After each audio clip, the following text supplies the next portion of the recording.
चाहे रामायण हो या महाभारत, यह दोनों ऐसे ग्रंथ हैं जिनके बारे में जितनी ज़्यादा जानकारी इकट्ठी की जाए उतनी कम है, क्योंकि यह इतने बड़े ग्रंथ हैं कि इनमें हर एक पात्र से जुड़ी एक कथा है।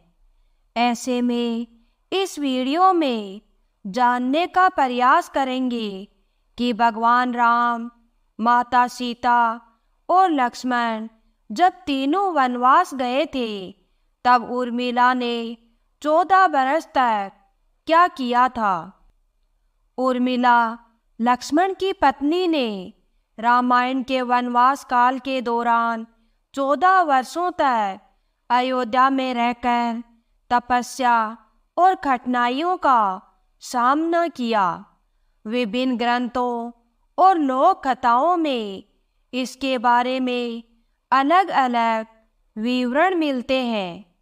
प्रमुख विवरणों के अनुसार उर्मिला ने अपने कर्तव्यों का पालन करते हुए तपस्या की और अपनी सेवा, प्रेम और समर्पण का उदाहरण प्रस्तुत किया।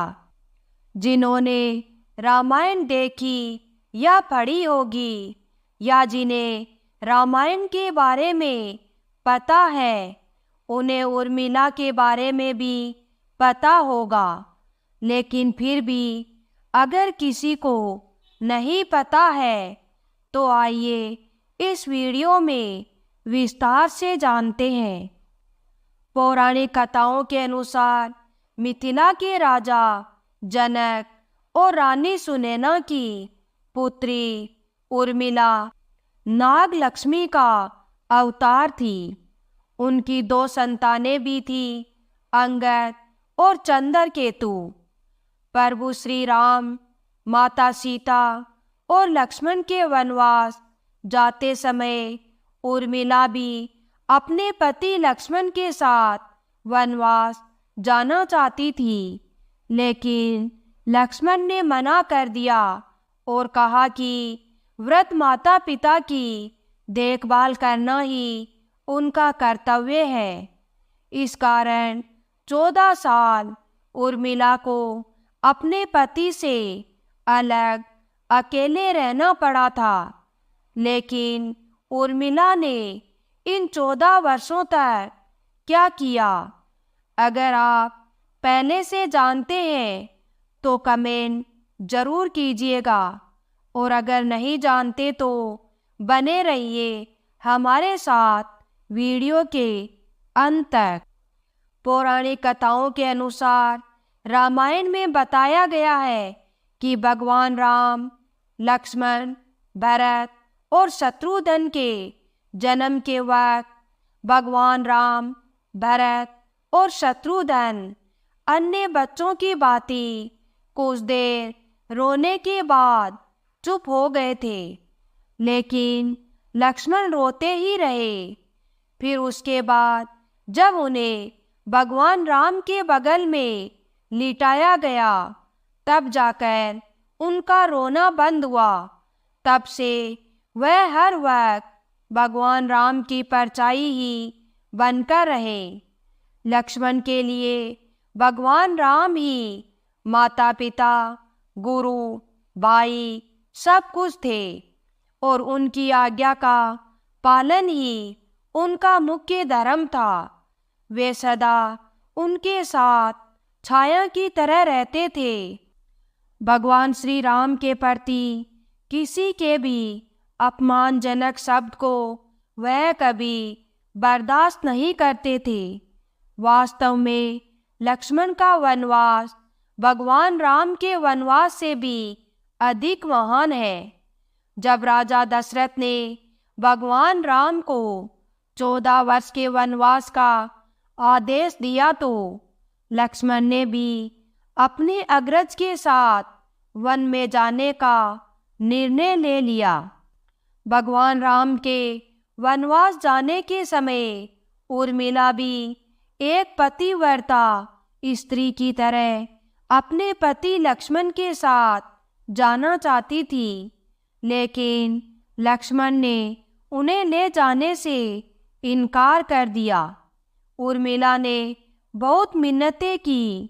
वह अपने पति की सेवा करना चाहती है, पति के हर दुख सुख की साथी बनना चाहती है, पर लक्ष्मण ने कर्तव्य और धर्म की दुहाई देकर देवी उर्मिला को वन जाने से रोक दिया। लक्ष्मण कहते हैं कि मैं अपने भ्राता राम और माता सीता की सेवा करने के लिए जा रहा हूँ। मैं नहीं चाहता कि मेरी सेवा में कोई भी कमी रह जाए। लक्ष्मण ने उर्मिला से यह कहकर इनकार कर दिया कि अयोध्या के राजा को और माताओं को उनकी आवश्यकता है। उर्मिला के लिए बहुत कठिन समय था। उर्मिला ने दिल पर पत्थर रखकर लक्ष्मण की बात मान ली और वह उनके साथ नहीं गई। जब लक्ष्मण जा रहे थे उस समय सबसे विकट क्षणों में भी उर्मिला आंसू तक नहीं बहा सकी, क्योंकि उनके पति लक्ष्मण ने उनसे एक और वचन लिया था कि वह कभी भी आंसू नहीं बहाएगी, क्योंकि अगर वह अपने दुख में डूबी रहेगी तो परिजनों का ख्याल नहीं रख पाएगी। जबकि वह नववधू थी और उसके जीवन की तो अभी अभी शुरुआत ही हुई थी। लक्ष्मण के वनवास जाने के बाद उर्मिला के पिता अयोध्या आए और उर्मिला को मायके चलने का अनुरोध करने लगे, ताकि माँ और सखियों के बीच उर्मिला के पति के वियोग का दुख कुछ कम हो सके। परंतु उर्मिला ने अपने मायके मिथिला जाने से इनकार करते हुए कहा कि पति के आज्ञा अनुसार पति के परिजनों के साथ रहना है और दुख में उनका साथ छोड़ना उसके लिए अधर्म है। यह उर्मिला का अखंड पतिव्रता धर्म था। वन में जब भगवान राम और माता सीता अपनी कुटिया में विश्राम कर रहे थे तो लक्ष्मण पहरे के रूप में कुटिया के बाहर पहरा दे रहे थे। तभी रात में उनके समक्ष निद्रा देवी प्रकट हुई। तब लक्ष्मण ने निद्रा देवी से वरदान मांगा कि उन्हें 14 वर्षों के लिए निद्रा से मुक्त कर दें। निद्रा देवी ने लक्ष्मण को वरदान दे दिया, लेकिन साथ में यह भी शर्त रखी कि उनके हिस्से की निद्रा को किसी न किसी को लेना पड़ेगा। तब लक्ष्मण ने निद्रा देवी से निवेदन किया कि उनके हिस्से की निद्रा उनकी पत्नी उर्मिला को दे दी जाए। कहा जाता है कि निद्रा देवी के इस वरदान के कारण ही उर्मिला 14 वर्षों तक सोती ही रही थी और लक्ष्मण जी जागते रहे थे। कहते हैं कि वनवास से अयोध्या लौटने के बाद जब भगवान राम का राज्याभिषेक हो रहा था तो उस समारोह में उर्मिला भी थी, लेकिन वह नींद की अवस्था में ही थी। यह देखकर लक्ष्मण उनके ऊपर जोर जोर से हंसने लगे।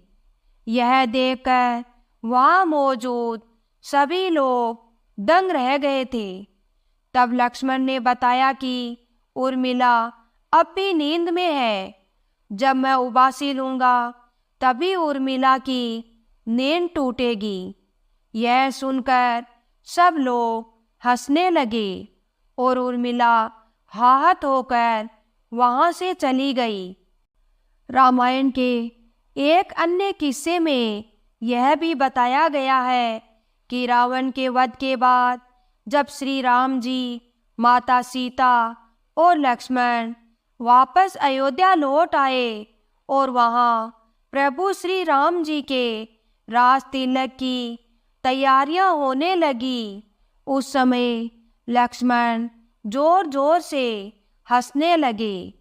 तब लक्ष्मण से इस हंसी का कारण पूछा तो उन्होंने यह कहा कि सारी उम्र उन्होंने इस घड़ी का इंतजार किया था कि मैं अब श्री राम का राज तिलक होते हुए देखूंगा, लेकिन अब उन्हें निद्रा देवी को दिया गया वचन पूरा करना है जो उन्होंने वनवास जाने से पहले दिया था।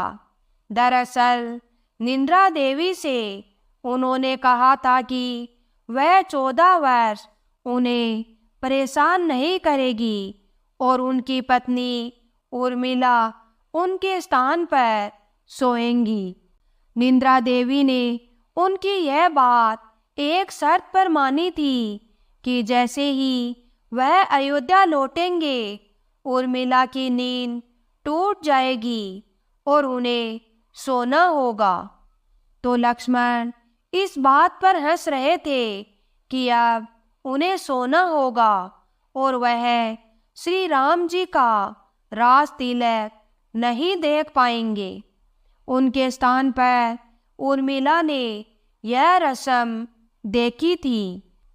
लक्ष्मण और उर्मिला से अंगद और चंद्रकेतु नाम के 2 पुत्र हुए थे।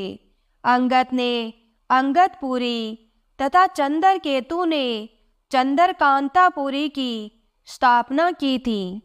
रामायण के एक रोचक किस्से में यह भी बताया गया है कि जब लक्ष्मण वन से आए और अपनी पत्नी के कक्ष में गए तो उन्हें देखकर उर्मिला भयभीत हो गई और पहचानने से इनकार कर दिया।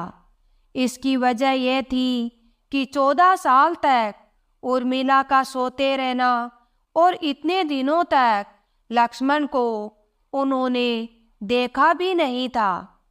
उर्मिला के पतिव्रता का बल एक अन्य कथा के अनुसार लक्ष्मण की विजय का मुख्य कारण बना। मेघनाद के वध के बाद उसका सर श्री राम जी के युद्ध शिविर पर रखा हुआ था। उस सर को मेघनाद की पत्नी सुलोचना लेने आई। पति का शीश देखते ही सुलोचना का दिल अत्यधिक द्रवित हो गया और वह रोने लगी। रोते रोते अपने पास खड़े लक्ष्मण की ओर देखा और कहा, हे सुमित्रा नंदन, तुम भूल कर भी गर्व मत करना कि मेघनाद का वध मैंने किया है। मेघनाद को धराशायी करने की शक्ति विश्व में किसी के पास नहीं थी। यह पतिव्रता नारियों का भाग्य था।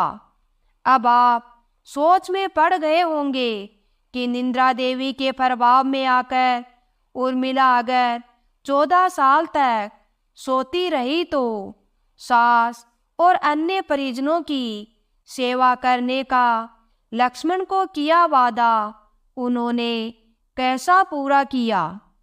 तो उसका उत्तर यह है कि सीता माता ने अपना एक वरदान उर्मिला को दिया था कि उस वरदान के अनुसार उर्मिला एक साथ 3 कार्य कर सकती थी। तो इस तरह उन्होंने अपना वादा पूरा किया।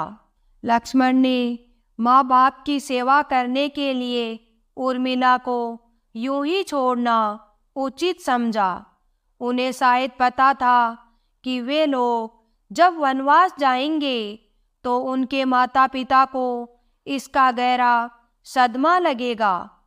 इसलिए लक्ष्मण विकट क्षणों में माँ बाप को सहारा और सहानुभूति देने के लिए उर्मिला को छोड़कर वनवास चले गए।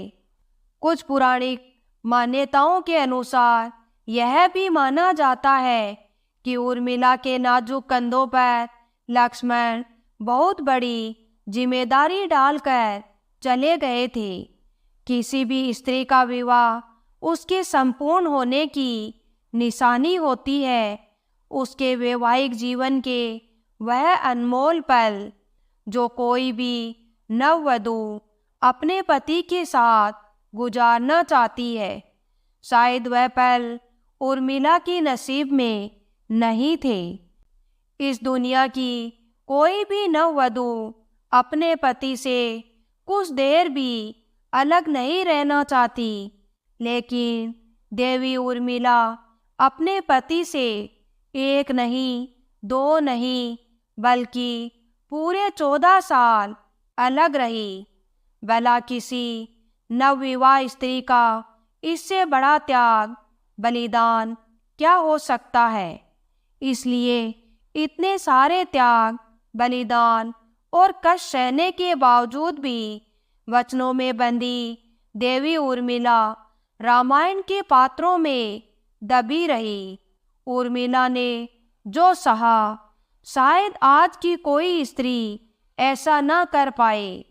इसलिए वर्तमान की दृष्टि से देखें तो उर्मिला रामायण की सबसे अतुलनीय और पवित्र पत्नी के साथ साथ त्याग, बलिदान और समर्पण की देवी है। उर्मिला का व्यक्तित्व सबसे ज़्यादा सम्माननीय और पूजनीय होना चाहिए।